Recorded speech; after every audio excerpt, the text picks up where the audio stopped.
2018 F150 Lariat. I'm currently putting the Baja kit lift on it. Everything is pretty self-explanatory. Take off the lower control arm, upper control arm. The kit has these shafts. They're CV axle extenders. I actually took those to a shop and had them do it because it was not worth what I was doing. Now here's some tips and tricks on a 2018. You have to grind, I've started but I'm not done. You have to grind off these tabs on the bottom. Okay, if you're going to do the king shocks, which is what I'm doing, you have to mount some of the brackets upside down and backwards.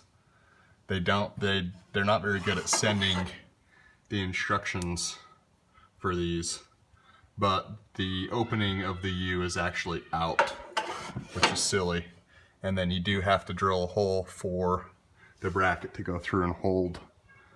To get the CV axle out on the passenger side is really easy.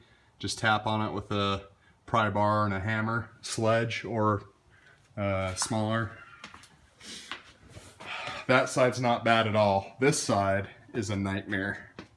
The driver's side has a bearing in it, and the bearing looks just like that. And you have to break the seal. I'm gonna give you the part number there too and everything. You have to break the seal when you take out the driver's side CV axle. So you can see the remnants of the seal that I just barely got out. I rented this tool from AutoZone, and I use this on the inside of the seal, and you can see that I just have beaten this thing to smithereens trying to get it out. It was a nightmare, not easy.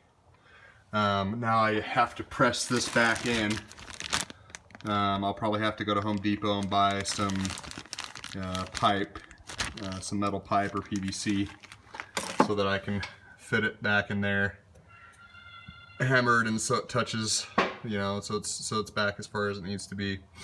Put the CV axle in, shave these off, and then they also recommend that you do a little groove right here so that you have clearance for that Baja kit. All in all, it was a pain in the butt. I've replaced the grill on this thing as well. Some new lights. I got the bumper sitting on my muscle car over here. It's just the Aero Series Vengeance from Fab Four. Not a bad setup. Let me show you this real quick because it's worth it. It's cool. Tilt that back. See that? Nice curve. This is actually made for an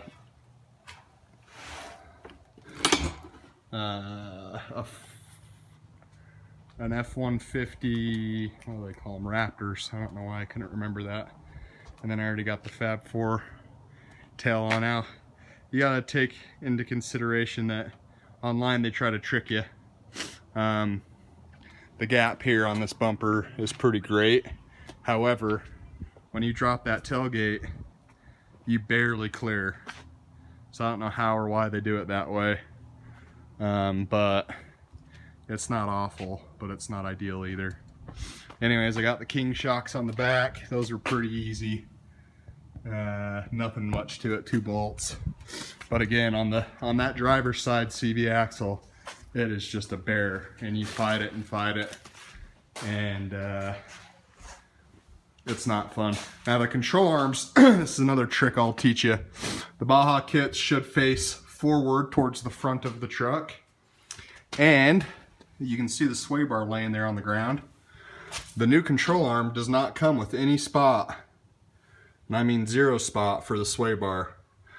I did some research. They've offset these ball joints so that you have more control. Now whether I believe that or not is another thing, but that is unfortunately the compromise you have to make if you want the Baja kit lift on a 2018 Lariat. If you have any questions, feel free to reach out. Just hit me up down below. This again was way more than I thought it would be work-wise, but I'm excited to get it out of my garage. So that's it. Thanks for watching.